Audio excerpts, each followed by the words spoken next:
So today we are going to discuss about the ethnographic account of the Nuers with reference to the political organization.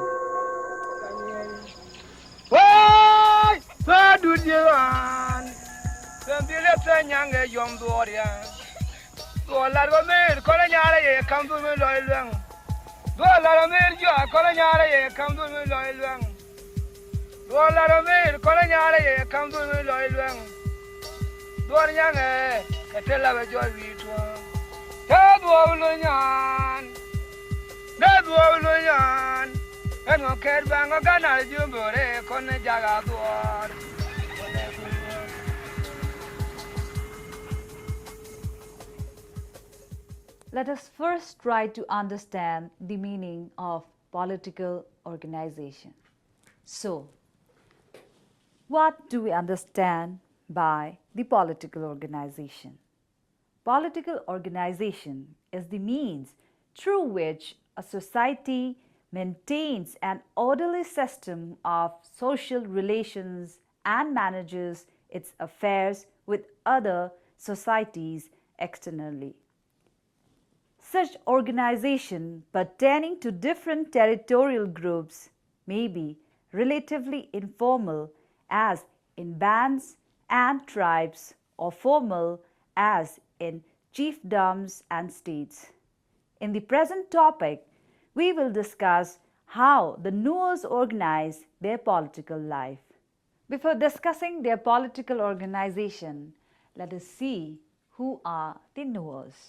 The Nuers are nomadic people of Africa who address themselves as Nath, meaning human beings live mostly in southern Sudan in the east of Upper Nile province around the junction of the Nile River with the Bahr el Ghazal and Sobat rivers and extending up to Sobat across the Ethiopian border.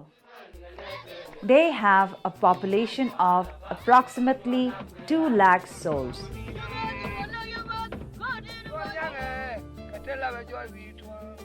They speak a Nilotic language and linguistically they have a close affinity with Dinka and Atuot. The language is uniform with no definable dialects. The cultural position of these people in East Africa can well be interpreted by the following diagram that shows close relationship with the Dinkas. East Africa's cultural types. Other culture: Nilo-Hamites, Nilotes, Shilluk, Nor Dinka group, Shilluk, Shilluk-speaking people, Nur, Dinka. A second Nilotic division comprises of the Shilluk and various peoples such as the Luo, Anauk, Lango, etc., who speak languages of the Shilluk. As a biological ethnic group, they belong to Nilotic Negroes, having the physical characters of tall stature, slim figure, very dark skin color, long-legged, etc. Like many of his pastoral neighbors, a Nuer man's dearest passion is his cattle. Even the researchers indicate the introduction of cattle to be related to the development of these people. Life depends on cattle, and a Nuer will risk his life to defend them or to raid his neighbor's cattle. The Nuer worldview is built around the herds. The Nuer, Dinka, and Atuot are sometimes considered as an ethnic group, and their oral tradition highlighted the separation of these peoples due to the conflicts related to cattle. There are more than 400 words used to describe cattle, and the Nuer people take the names of their favorite oxen or cow as well as refer the fellow members by their cattle names. Even though a Nuer boy has one name used by his paternal relatives and another name used by his mother's family. He is given an ox name, that is the name of the ox, at his initiation rite. The members of his peer group may use his ox name instead of his personal name. A girl may also choose an ox name from the bull calf of a cow she milks, and this name is used by her age group fellows. Cattle also take important role in their economy. While they do engage in agricultural pursuits, the care of cattle is the only labor they enjoy. It is said that conversation virtually on any subject will inevitably involve a discussion of cattle. Thus, in the Nuer society, attitudes toward cattle are regarded important.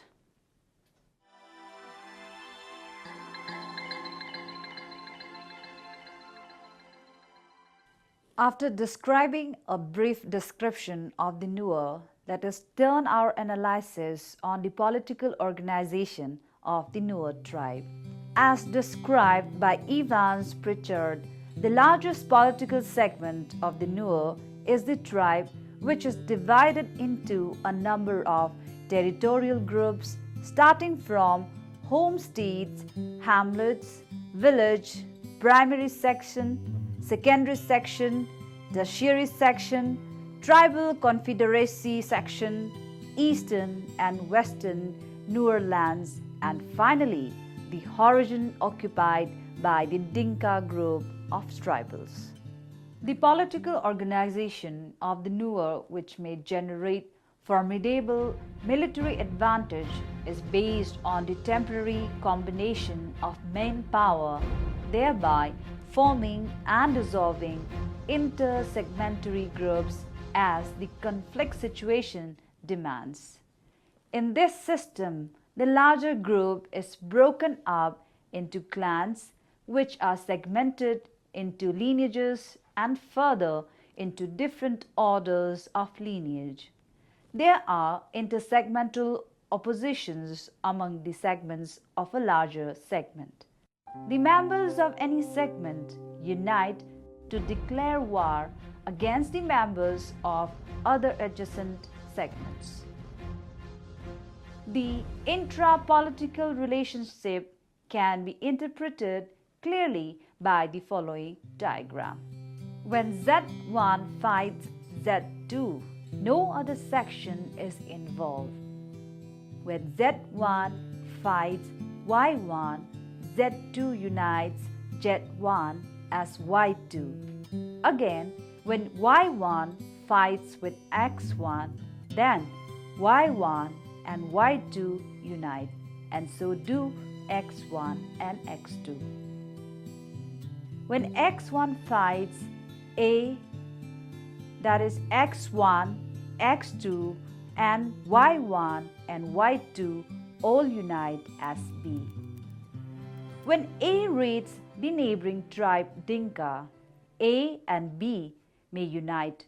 Thus, the system of fusion and fission of the Nuer political groups exist in terms of values by the relation between their segments and their interrelations as segments of a larger system in an organization of society in certain social situation, and not as parts of a kind of fixed framework within the people.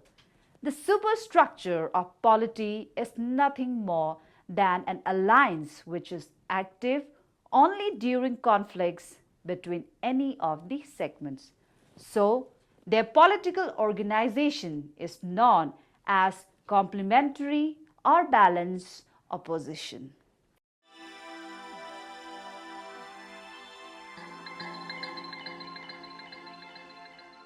Every society has got conflicts and disputes. Let us now discuss the causes of disputes among the Nuers. The main causes of disputes among the Nuer are as follows. Firstly, a dispute about a cow. Secondly, If a man strikes another man's cow or goat, who eats up the former's millets? Thirdly, a man strikes another's little son. Fourthly, a man takes away an object without the permission of the possessor. The last and the fifth, a dance ornament is taken away without the owner's permission. Now we will discuss in brief about the feuds and other disputes. Among the Nuers, there is no real political leader, but disputes are settled by the use of an informal educator known as the leopard skin chief. This person is not a political chief, but a mediator. Rather, he is one of those specialists who are concerned in a ritual capacity with various departments of Nuer social life and of nature. His position is hereditary, and he is the one who has religious overtones for the social well-being. When a man has killed another, he must at once go to the house of the leopard skin chief, who cuts the culprit's arm so that the blood may flow. Until this mark of Cain has been made, the slayer may neither eat nor drink. Normally, blood feud follows the principle of lex talionis, that is, law of like for like. If he fears vengeance, then he remains as the chief's home for its sanctuary. Within the next few months, the chief attempts to mediate between the two parties. On one hand, he elicits from the slayer's kin that they are prepared to pay compensation to avoid a feud, and on the other hand, he persuades the victim's kin that they ought to accept compensation. During this period, neither party may eat nor drink from the same vessels. They may not, therefore, eat in the home of the same third person. The chief then collects the cattle, some 40 to 50 beasts, and takes them to the dead man's home, where he performs various sacrifices of cleansing and atonement. In this way, a leopard skin chief acts as a go-between and settles feud. A feud directly affects agnatic kinsmen of both sides.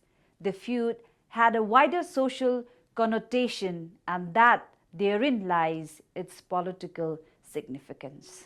Feuds are more easily settled within the smaller group.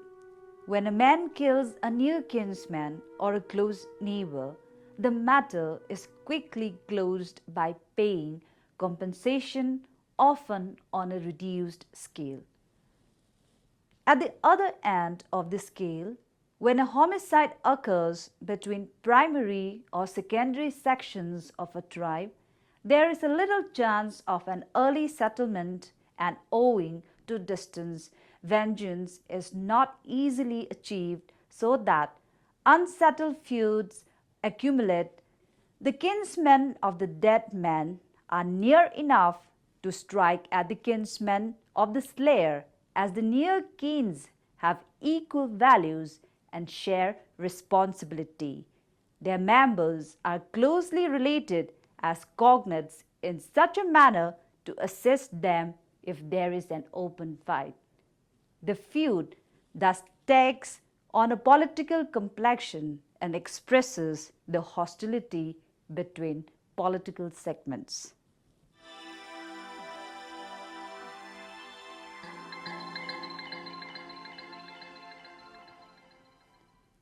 Like every society, the Nuers also have their social organizations, that is the government and the law.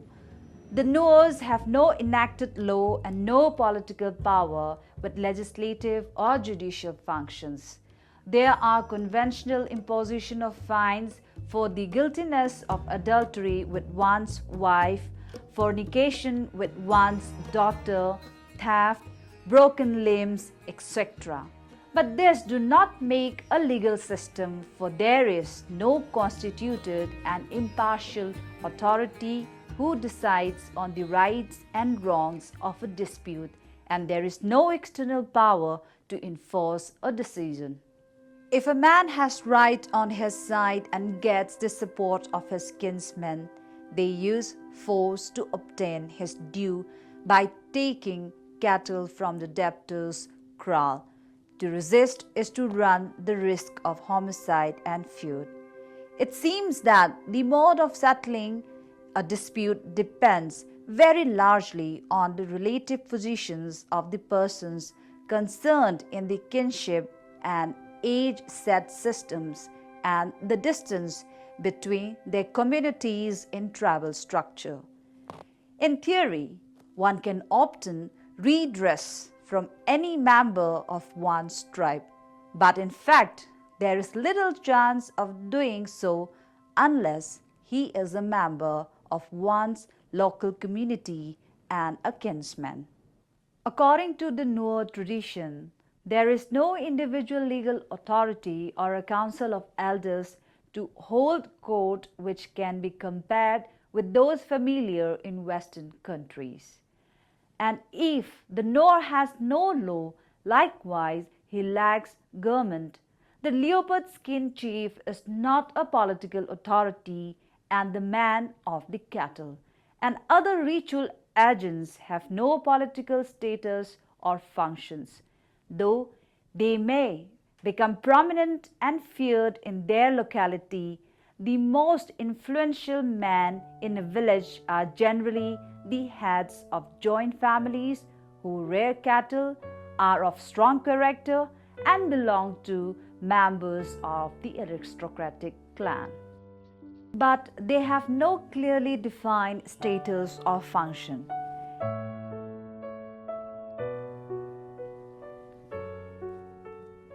Let us now discuss the Nuer prophets in political organization.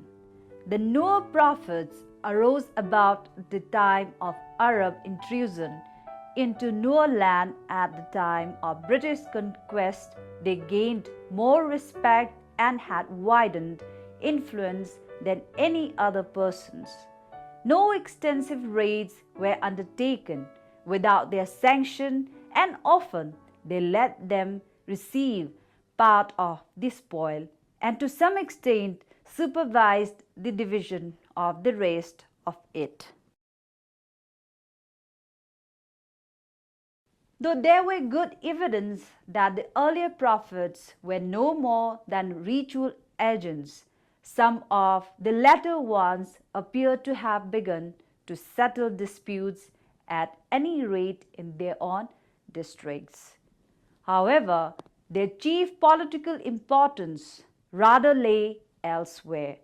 For the first time, a single person symbolized, even if in a mainly spiritual form, the unity of a tribe, for the prophets were essentially tribal figures. Though, and this fact is also of great political significance, their influences become often extended over tribal boundaries and brought about a larger degree of unity among adjacent tribes. Finally, let us draw the conclusion. We have briefly discussed the Nuer political structure. Within their entire social structure, there is the importance of the relations between territorial segments within a territorial system and the relations between that and other social systems. Their political system lacks formal authorities to compel and bring social order. However, there is complementary or balanced opposition in bringing the social cohesive between any social segments. Besides, in the Nuer social life, the political system is combined with other systems. particularly the clan system and the age set system. In addition, their religion and political aspect prevail intermingling as the ritual specialists are respected and requested to educate political conflicts. The political system is also related to environmental conditions and modes of livelihood. The Nuer constitution is highly individualistic and libertarian. It is an as-palace society lacking legislative, judicial, and executive organs. Nevertheless, it is far from chaotic. In the absence of centralized government and of bureaucracy in the tribe, the Nuer society has a persistent and coherent form of political life which is described as ordered anarchy.